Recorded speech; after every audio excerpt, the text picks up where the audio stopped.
Bienvenidos a la semana 3 del módulo de finanzas corporativas.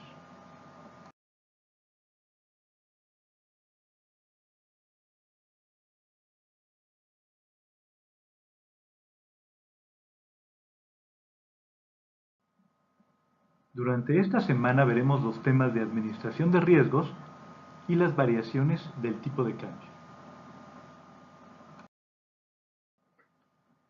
Las metas para esta semana son medir el riesgo financiero de su proyecto de investigación y determinar la manera en que las variaciones en el tipo de cambio lo podrían afectar. Recuerden que estamos llevando cada uno de estos temas a la implementación en su trabajo de investigación y entonces tendremos que enfocarlo desde ese punto de vista. Durante esta semana vamos a realizar también dos actividades. La primera es la participación de un foro con el tema de la administración de riesgos. Esta actividad tiene una puntuación de 6 puntos y tiene como fecha límite de participación el miércoles 26 de julio hasta antes de la medianoche. Por favor, verifiquen las instrucciones correspondientes.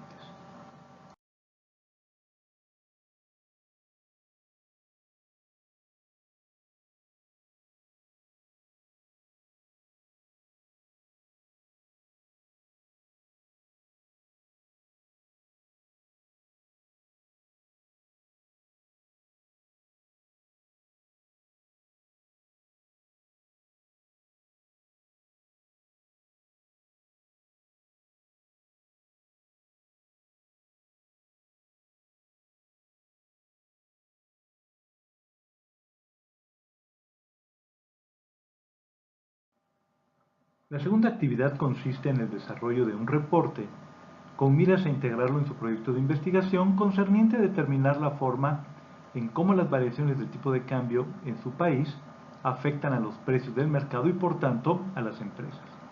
Esta actividad tiene una puntuación de 10 puntos y tiene como fecha límite también el miércoles 26 de julio hasta antes de la medianoche. Verifiquen las instrucciones correspondientes.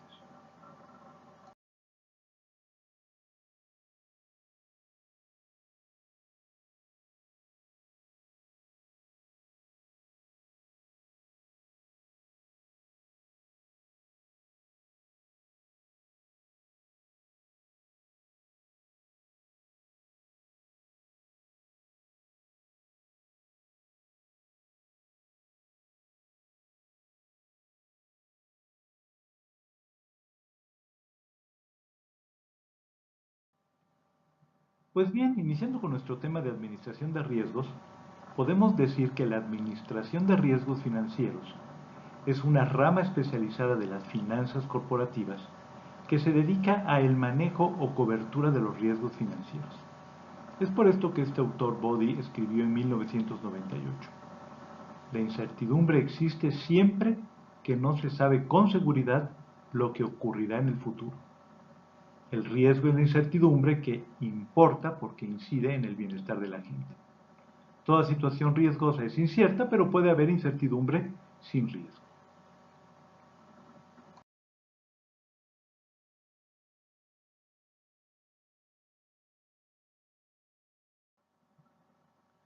Por esta razón, un administrador de riesgos financieros se encarga del asesoramiento y manejo de la exposición ante el riesgo de corporativos o empresas a través del uso de instrumentos financieros derivados.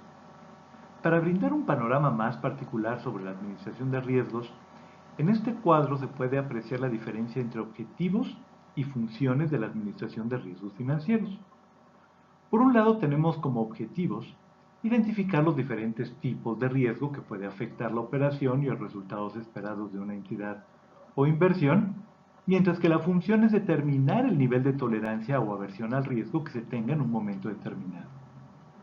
Como objetivo tenemos el medir y controlar el riesgo no sistemático mediante la instrumentación de técnicas y herramientas, políticas e implementación de procesos.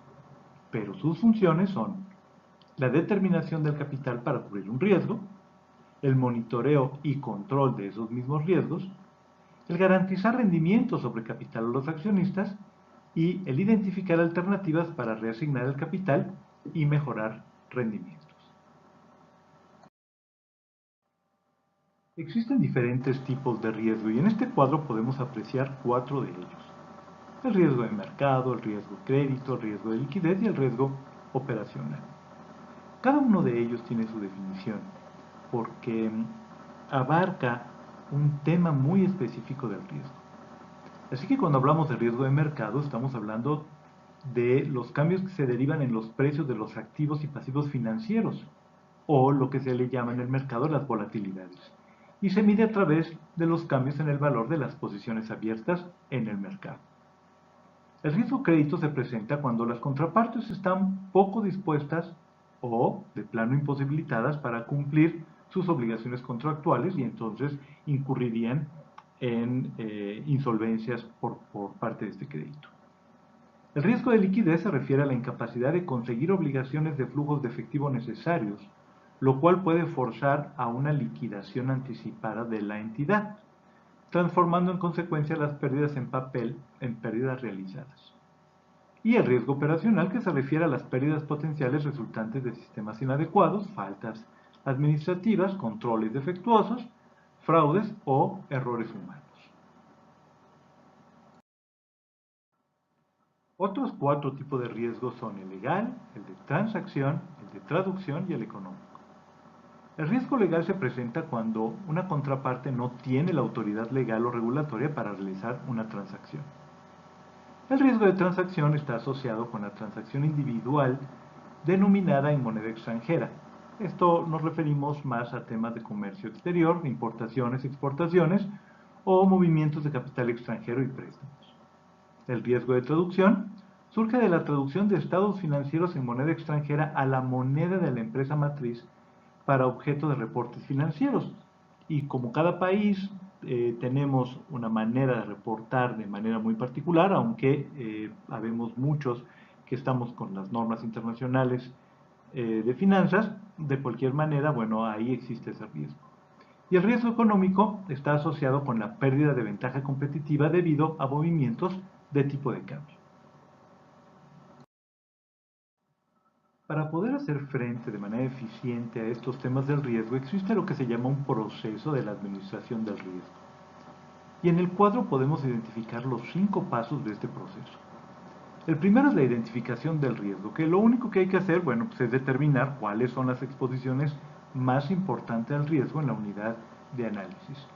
En este sentido, cada una de las áreas de la organización o de la entidad debe de verificar cuáles son aquellos riesgos que son más importantes, pero que además tienen alta probabilidad de ocurrir. Después sigue la evaluación del riesgo. Es la cuantificación de los costos asociados a riesgos que ya han sido identificados. Posteriormente sigue la selección del método de la administración del riesgo. Aquí depende de la postura que se quiera tomar. Si se quiere evitar el riesgo, es decir, no exponerse a un riesgo determinado, si se quiere prevenir y controlar las pérdidas, medidas tendientes a disminuir la probabilidad o la gravedad de la pérdida, la retención del riesgo, que es absorber de plano el riesgo y cubrir las pérdidas con los propios recursos, y finalmente la transferencia del riesgo, que consiste en trasladar el riesgo a otros, ya sea vendiendo el activo riesgoso o comprando una póliza de seguro. Luego está la implementación, que es poner en práctica la decisión tomada, y por último el repaso, que es el analizar las decisiones que se deben de evaluar y revisar periódicamente. En cuanto al método de transferencia del riesgo, es importante recalcar la importancia de este método, ya que hoy en día es el más utilizado en la administración de riesgos. A su vez es el método al que se recurre a través de instrumentos derivados.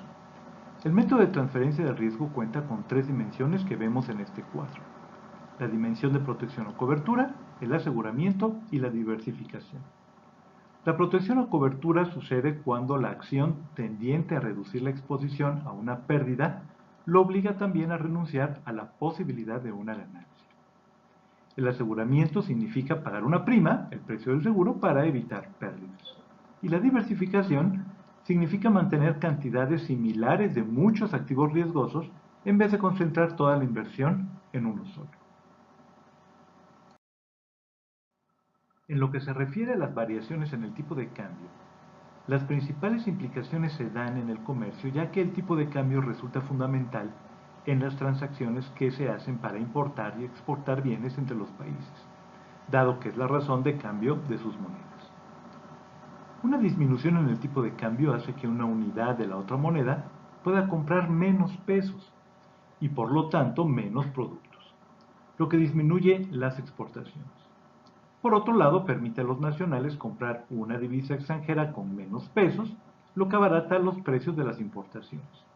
En este caso estoy hablando de la situación mexicana, en donde manejamos pesos mexicanos. Pero cada país, bueno, tiene sus tasas de convertibilidad de una moneda contra la otra.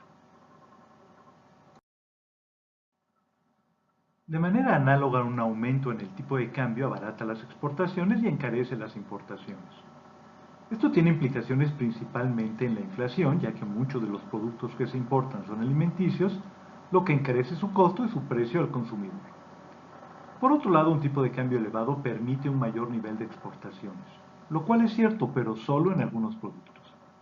En su mayoría, los bienes que se exportan utilizan materias primas o bienes semi-terminados que primero deben ser importados con un valor mayor, por lo que hará que su precio de exportación sea también mayor. En esta gráfica estamos recordando cuando, en el caso de México, el dólar se acercó a la barrera de los 20 pesos, incluso llegamos a estar a los 22 pesos, ahora la variación ha sido a favor del peso y estamos aproximadamente en 17 pesos con 80 centavos y esto, bueno, lo único que nos demuestra es que en el lapso de un año pasamos de un tipo de cambio de aproximadamente 15 pesos, llegamos hasta 22 y ahora estamos a 17.80.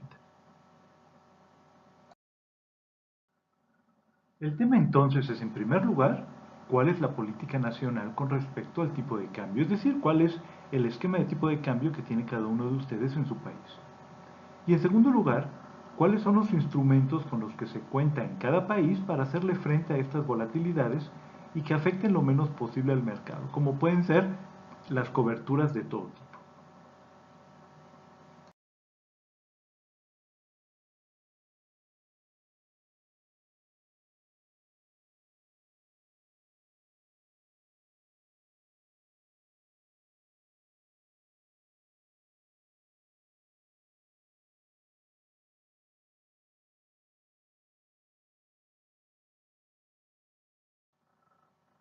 En conclusión, podemos decir que el riesgo financiero es un factor a considerar en todo tipo de proyecto. Por supuesto, debemos de considerar todos los aspectos que a nuestro juicio puedan implicar riesgos, mas sin embargo también debemos de ponderar las posibilidades de que estos se presenten. Si consideramos todo el tiempo todos los riesgos y tratamos de cubrirnos ante todos, resultaría tan caro que cualquier proyecto se tornaría inviable. Por otro lado, las variaciones en el tipo de cambio pueden jugar en el corto plazo a favor o en contra de las empresas, dependiendo de si su giro es de exportación o importación. Pero a largo plazo, dependiendo de la solidez y situación de la economía nacional, estas variaciones pueden impactar positiva o negativamente a todo el mercado, por lo que es necesario prever lo que pueda suceder en el mercado cambiario y tomar providencias al respecto. En la próxima semana trataremos los temas de cocientes financieros, proformas y presupuestos.